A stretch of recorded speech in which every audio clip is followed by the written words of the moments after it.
Hi guys and welcome to my channel. நம்ம இன்னைக்கான வீடியோல current sinking அப்படினா என்னன்னு current sourcing அப்படினா என்னன்னு பார்க்க போறோம். இப்போ நீங்க பார்க்கக்கூடிய இந்த ஒரு டயகிராம்ல பாத்தீங்கன்னா மொத்தம் ரெண்டு சர்க்யூட் இருக்கு. ஒன்னு பாத்தீங்கன்னா டிரைவிங் சர்க்யூட், இன்னொன்னு பாத்தீங்கன்னா லோடு. இப்போ இந்த டிரைவிங் சர்க்யூட் அப்படின்றத நம்ம என்னவா எடுத்துக்கலாம் அப்படினாக்கா ஒரு ஸ்விட்சா நம்ம வந்து கன்சிடர் பண்ணிக்கலாம். இப்போ இந்த ஸ்விட்சை வந்து நீங்க ஆன் பண்ணீங்க அப்படினாக்கா இந்த பல்ப் வந்து க்ளோ ஆகும் அப்படின்ற மாதிரி. இப்போ இதில் வந்து பார்த்தீங்கன்னாக்கா ஒரு NAND கேட் ஒன்று கொடுத்துருக்காங்க.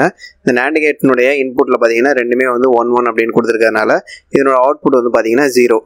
ஸோ ரெண்டுத்தையும் மல்டிப்ளை பண்ணோம் அப்படின்னா 1 × 1 1. அதுக்கு நீங்கள் நாட்டு வந்து அப்ளை பண்ணீங்க அப்படின்னாக்கா நமக்கு 0 அப்படின்ற அவுட்புட் வந்து கிடைக்கும். ஸோ இதுதான் பார்த்தீங்கன்னா இந்த கேட் வைஸாக இதனுடைய லாஜிக்கு. அண்ட் இந்த சிங்கிங் கரண்ட் அப்படின்றத எப்படி சொல்கிறாங்க அப்படின்னாக்கா நீங்கள் கொடுக்கக்கூடிய வோல்டேஜ், அதாவது இந்த VCCன்னு இருக்கு இல்லையா, இந்த வோல்டேஜ் லோடு மூலமாக உங்களுடைய டிரைவ் சர்க்யூட்டுக்கு போய் கிரவுண்ட் ஆனிச்சு அப்படின்னாக்கா அதுதான் சிங்கிங் கரண்ட் அப்படின்னு சொல்கிறாங்க. ஃபார் எக்ஸாம்பிள் இப்போ வந்து நீங்கள் இந்த ஸ்விட்சை வந்து ஆன் பண்ணுறீங்க அப்படின்னு வச்சுக்கோங்களேன். இப்போ இந்த ஸ்விட்சை ஆன் பண்ணிங்க அப்படின்னா அந்த சர்க்யூட் வந்து க்ளோஸ் ஆகிரும். க்ளோஸ் ஆகிட்டு நமக்கு கரண்ட் சப்ளை வந்து இருக்கும்.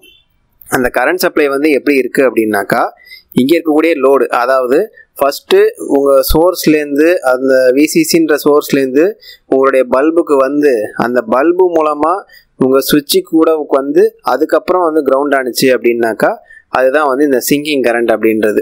அண்ட் இந்த சிங்கிங் கரண்ட்டில் இந்த இடத்துல 0 அப்படின்ற இந்த ஒரு அவுட்புட் இருக்கிறதுக்கான காரணம் என்னன்னாக்கா இந்த இடத்துல வந்து நமக்கு கிரவுண்ட் ஆகணும். ஸோ கிரவுண்ட் அப்படின்னாலே பேசிக்கலி வந்து 0 அப்படின்றது தான். இப்போ இதே 1ன்ற இருந்துச்சு அப்படின்னாக்கா அது வந்து VCC அப்படின்றது சொல்லுவாங்க. ஸோ அது வந்து ஆன் ஸ்டேட் அப்படின்ற மாதிரி ஆகிடும். ஸோ அதனால தான் இவங்க இந்த டிரைவிங் கேட்டை வந்து டிசைன் பண்ணியிருக்காங்க. ஸோ இதுக்கு அப்படியே டோட்டலி ஆப்போசிட் தான் பார்த்தீங்கன்னா சோர்சிங் கரண்ட் அப்படின்றது. இந்த கரண்ட் சோர்சிங் அப்படின்றது பார்த்தீங்கன்னா ஆல்ரெடி நம்ம பார்த்த அந்த டிரைவிங் கேட் வந்து இருக்குது, லோட் கேட் வந்து இருக்குது. இப்போ இங்கே கொடுக்கக்கூடிய வோல்டேஜ் வந்து பார்த்தீங்கன்னா உங்களுடைய டிரைவிங் கேட் மூலமாக வந்து அதுக்கப்புறமா லோடுக்கு போய் அதுக்கப்புறம் கிரவுண்ட் ஆனிச்சு அப்படின்னா அதை தான் வந்து கரண்ட் சோர்சிங் அப்படின்னு சொல்லுவாங்க. இப்போ பார்த்தீங்கன்னா இதில் வந்து ஒரு NAND கேட் வந்து கொடுத்துருக்காங்க. இந்த NAND கேட்டில் ரெண்டு இன்புட்டுமே வந்து 0 0ன்னு கொடுத்துருக்காங்க. ஸோ 0 × 0 0, அதை நீங்கள் நாட் பண்ணிங்க அப்படின்னா 1 அப்படின்றது கிடைக்கும். ஸோ 1 அப்படின்னாக்கா இது வந்து ஆன் ஸ்டேட்டை குறிக்கும் இல்லையா. ஸோ இந்த VCC அப்படின்றது உங்களுடைய இந்த டிரைவிங் கேட், அதாவது சுவிட்சு மூலமாக வந்து நீங்கள் கொடுக்கக்கூடிய பவர் சப்ளை சுவிட்சுக்கு ஃபஸ்ட்டு வந்து அதுக்கப்புறம் பல்புக்கு போய் அதுக்கப்புறம் கிரவுண்ட் ஆகுது அப்படின்ற மாதிரி மீனிங்கு. ஸோ இதை தான் பார்த்தீங்கன்னா கரண்ட் சோர்சிங் அப்படின்னு சொல்லுவாங்க. அண்ட் இதுதான் பார்த்தீங்கன்னா இன்றைக்கான வீடியோ. அண்ட் இந்த வீடியோ உங்களுக்கு பிடிச்சிருந்தா லைக் பண்ணுங்கள். இன்ஃபர்மேட்டிவ் இருந்துச்சு அப்படின்னா உங்கள் ஃப்ரெண்ட்கிட்ட ஷேர் பண்ணுங்கள். இது மாதிரி நான் வேறு ஏதாவது வீடியோஸ் பேசணும் அப்படின்னா அதை கீழே மறக்காமல் கமெண்ட் பண்ணுங்கள். அண்ட் மறக்காமல் நம்ம சேனலை சப்ஸ்கிரைப் பண்ணுங்கள்.